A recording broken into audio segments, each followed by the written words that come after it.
Muhammad and Johnny, you both robbed the same store with the same kind of pistol and commit precisely the same crime within the same year. Yet, Muhammad received a significantly harsher sentence than Johnny did. Later, psychologists rated their facial attractiveness out of 10. On average, Johnny tended to be rated significantly higher. Oh, just another video trying to prove that pretty privilege is real, like we don't already know it exists. Well, that's where you're mistaken, because today, we're not trying to prove if it exists. Rather, we're going to discuss whether it's beneficial to society or not. What a repulsive thing to even ask.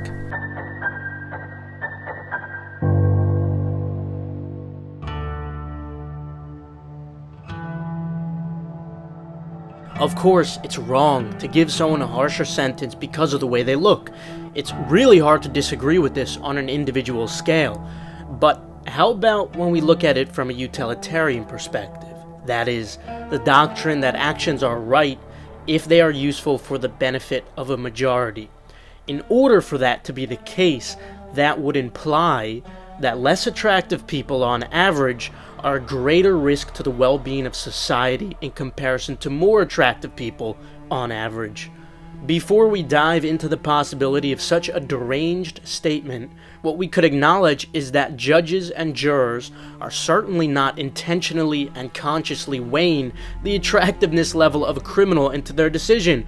Rather, the article by Rod Hollier, Physical Attractiveness Bias in the Legal System, suggests that the variable in the decision-making is all subconscious. Whether you disagree or agree with the conclusion Rod reaches based on the studies he shares, I think we could all agree that it is more likely that, if this were true, it would be a subconscious factor. Something psychologist Malcolm Gladwell explains occurs much more frequently than we'd like to believe in his book Blink. With that said, we must wonder, is there a reason our human brains have evolved to think in such a manner?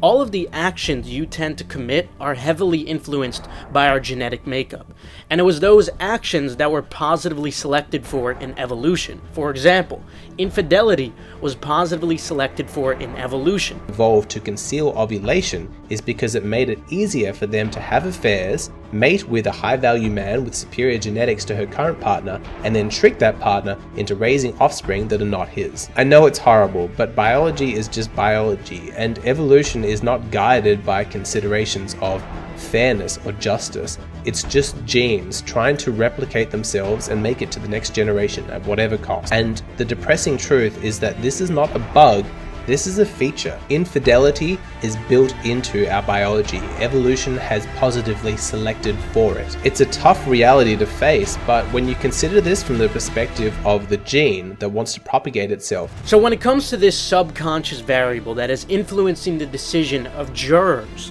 could it be that evolution has coincidentally selected this behavior and allowed it to be passed down for thousands of years by sheer luck? Or is it more likely that there is actually some evolutionary reason why our subconscious expects that more attractive individuals are less of a danger?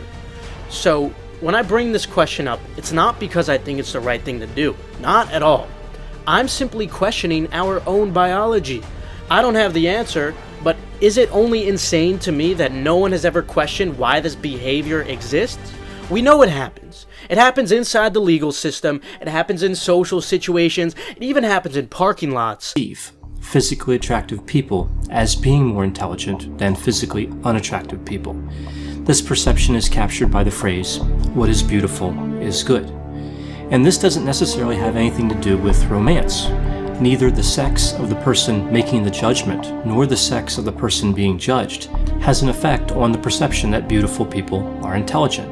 In addition, we see studies that show that first and second graders have the perception that attractive teachers are more intelligent. Now, I think I might understand why our biology creates this biased behavior against our own will, even when we're supposed to be unbiased, like a juror. 50% more women have successfully passed down their DNA than men. In other words, you have 50% more female ancestors than men. If it doesn't make sense, think about one man sleeping with multiple women. But what this means is that many men don't sleep with any women at all, and thus fail to pass down their genes, and they're removed from the gene pool. You are something that makes copies of yourself. You are a replicator.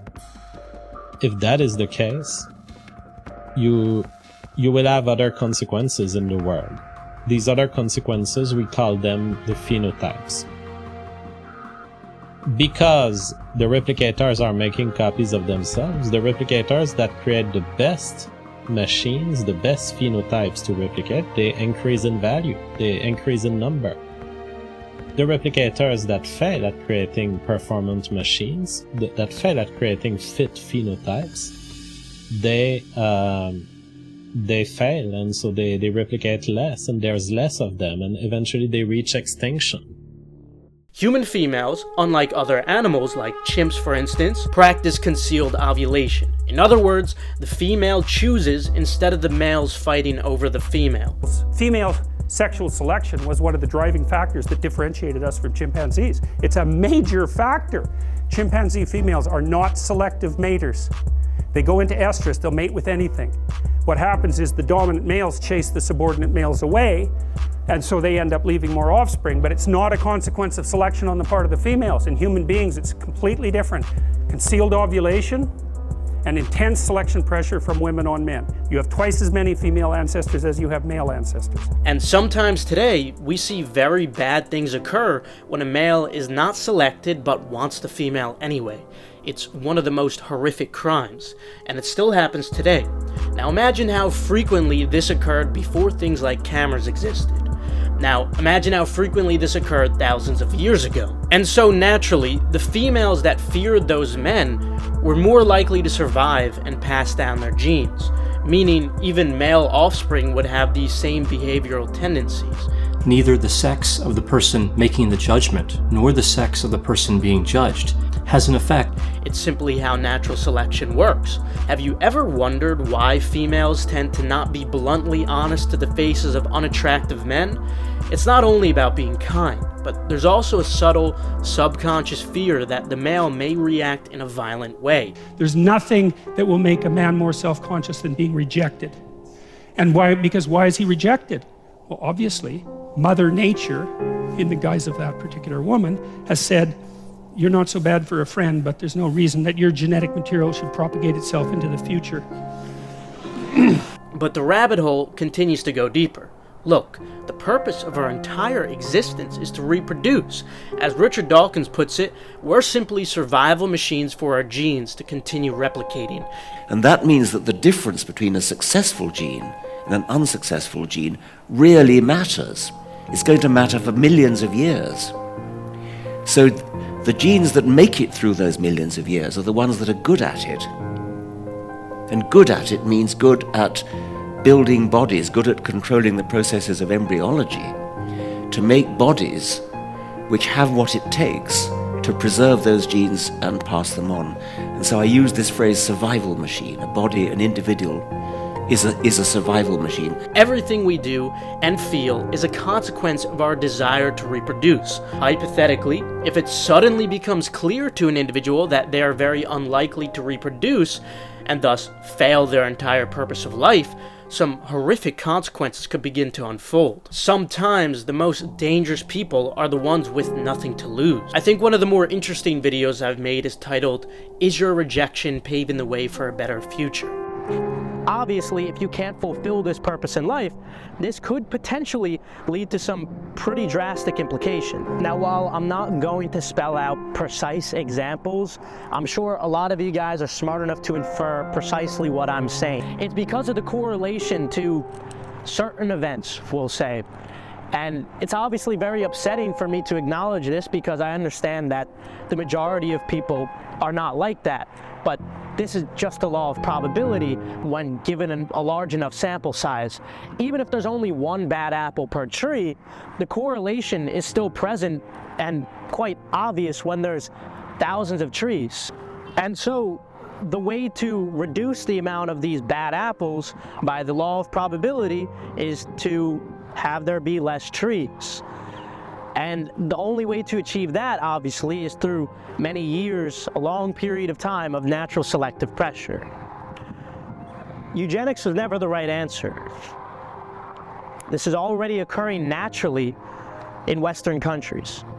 However, there are other parts of the world that seem to be moving in the opposite direction. With that said, do you still think this behavioral tendency to assume less attractive people are more dangerous is just a random coincidence?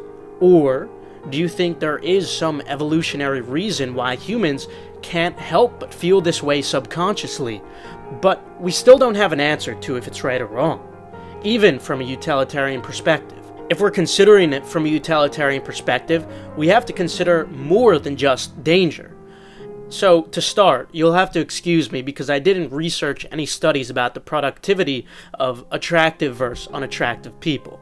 But for the sake of argument, let's assume less attractive people are more productive on average. If this is indeed the case, hypothetically, the question then becomes, does the increased productivity outweigh the outliers who are more likely to commit crimes or be a danger to society? I have no idea how to begin answering this. At the end of the day, we could rationalize anything. So, I'm sure there are plenty of arguments why or why not this subconscious behavior is a net benefit to society or not. Feel free to fill the comments with what you think. I'll be the first to say that I don't know. From a utilitarian perspective, I'm really not sure. Should we just trust natural selection and our instincts to be right? Or are they outdated for our modern environment? Has natural selection had time to adapt to things like the existence of cameras? Now remember, whether it's a net benefit to society is not the same question if it's right or wrong. Maybe we shouldn't think of human lives in a utilitarian way. Maybe this isn't exactly something we could measure. And so if we do conclude that our subconscious bias is wrong, then shouldn't we at least have a discussion about it? Society has already begun to address racism, but it continues to deny Lookism. So are things the way they should be? And if not, why hasn't anything changed? We shall overcome, because the arc of the moral universe is long, but it bends towards justice. Martin Luther King.